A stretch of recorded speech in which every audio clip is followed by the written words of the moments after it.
The first thing everyone needs to know is that my therapist is the only reason I'm doing this. Having a diagnosis of clinical depression means you get a therapist. Wasn't like I could afford it. I'd just gotten laid off. So, when I found a job listing on LinkedIn for a night guard position at a mall, I took it. Totally not like I was forced to. Thanks, Dr. Carter. I needed a reason to get out of bed every day anyway, and I was a night owl as well. I got hired without an interview, which told me that they were desperate, and I pulled up at around noon. Strangely, there was no one in the parking lot. It was fairly out in the sticks too, 20 or so miles out of the city. Nothing else was around. No buildings, just trees and a road. What was even stranger was the guy who was to be my boss. An old man he was, heavy bags under his eyes, which were bug-like and dark. His shoulders were slumped down, like he had held the weight of the world and crumbled. He was holding a belt and a clear plastic bag with a uniform. Looked to be around my size, like a Paul Blart Light. His voice was also strange, like a stone dragged across steel. "Hey there, you Anderson?" His eyes bored into mine as he asked the question, like he was trying to stare right into my soul. It felt like he was succeeding. "Yeah. You Brandon?" He nodded in response and grunted as he turned toward the towering building.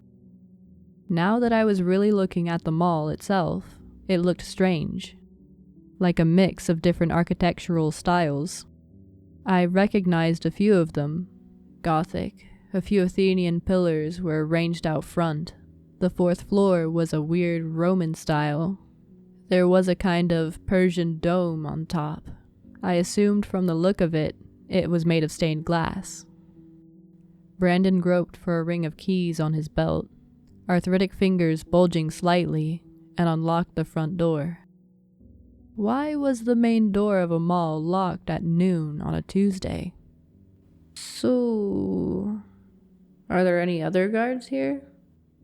Brandon peered over the ice slope of a shoulder, his eyes fixed on mine as he answered bluntly, "No."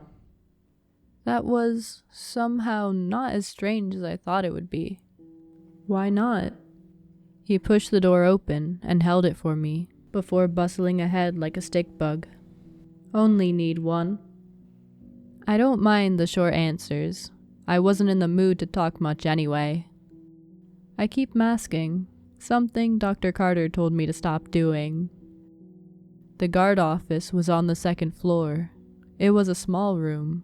There was a mini fridge, coffee brewer, leather sofa, a desk with many monitors on it, complete with a chair that swivels, and a sun-bleached poster of a cat saying, "Hang in there."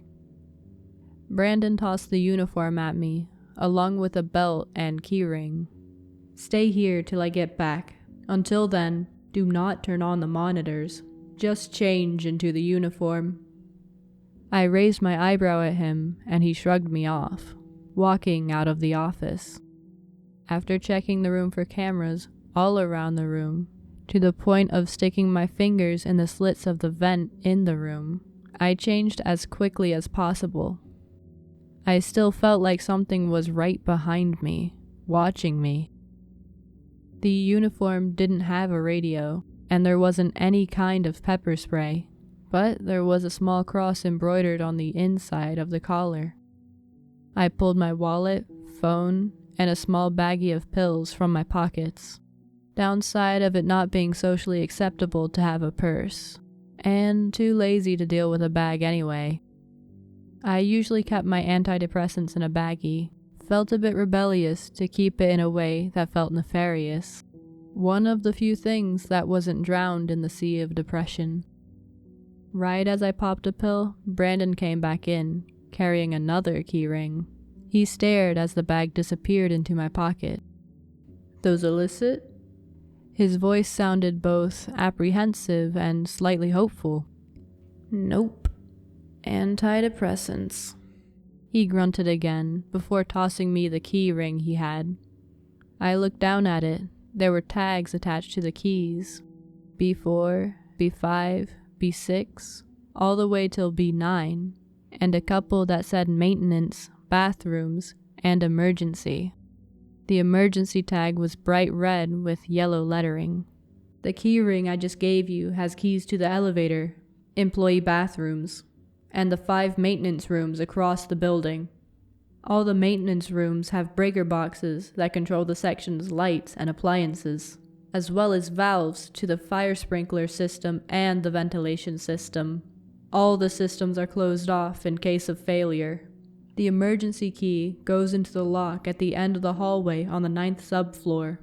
Only use it for emergencies, life or death situations.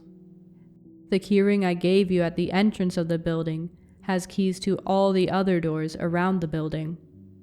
He showed me around the building, the 3 food courts, departments, empty slots that were filled with couches and tables, where the vending machine with the best snacks is, all with the exception of the subfloors.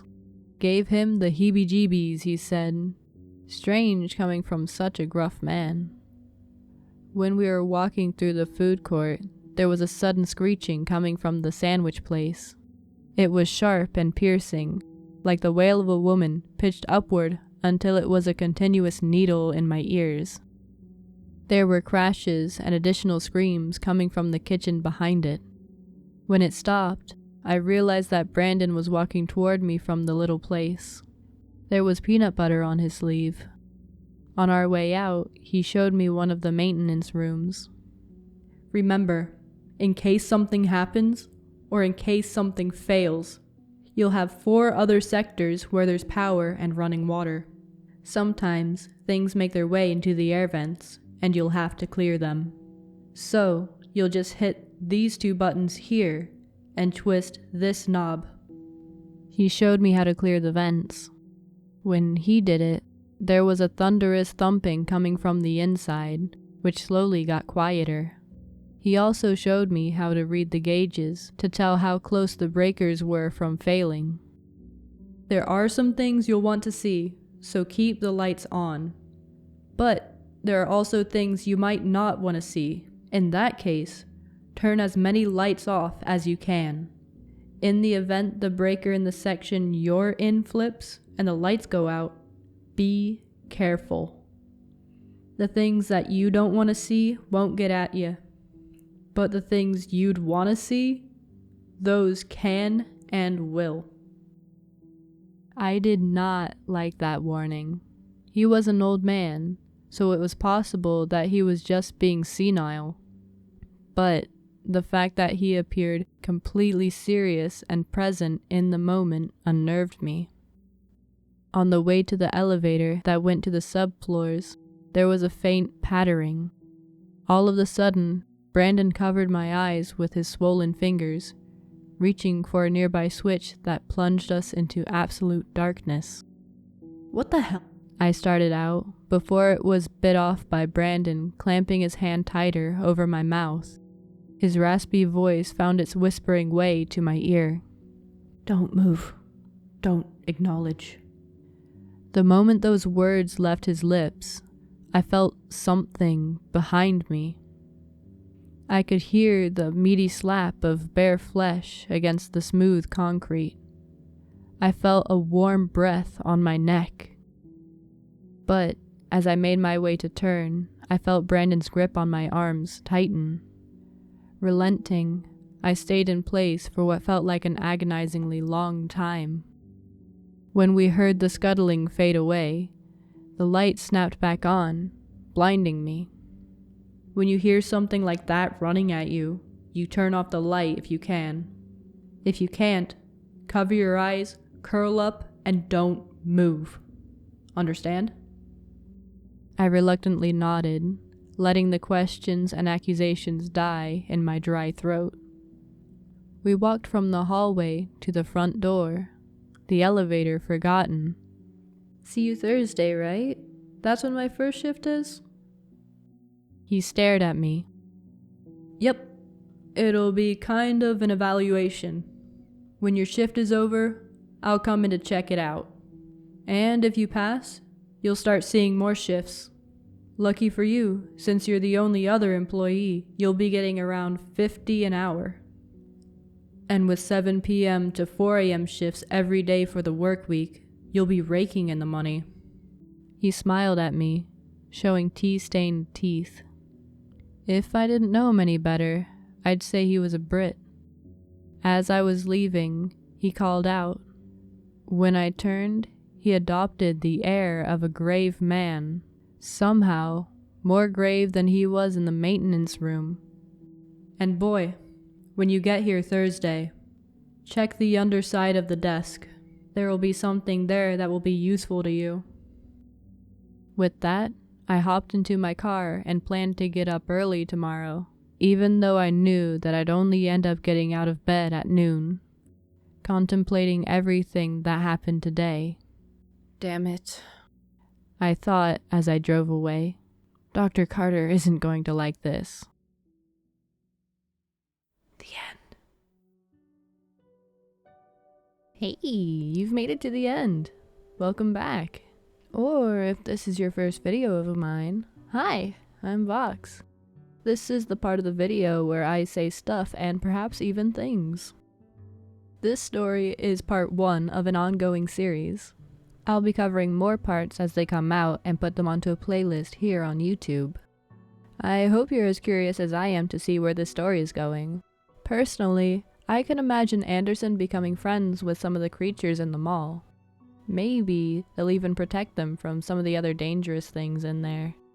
Who knows? I could be way off. What do you think could happen? Thanks again to MemeoroniPizza for letting me narrate your story. The link, as always with every story I cover, will be in the description below, as well as a link to my Discord. Check it out if you want to chat, or maybe even kick my ass at minigolf. Don't forget to like the video if you liked it, or dislike it if you didn't. Anyway, that's all from me. Bye bye!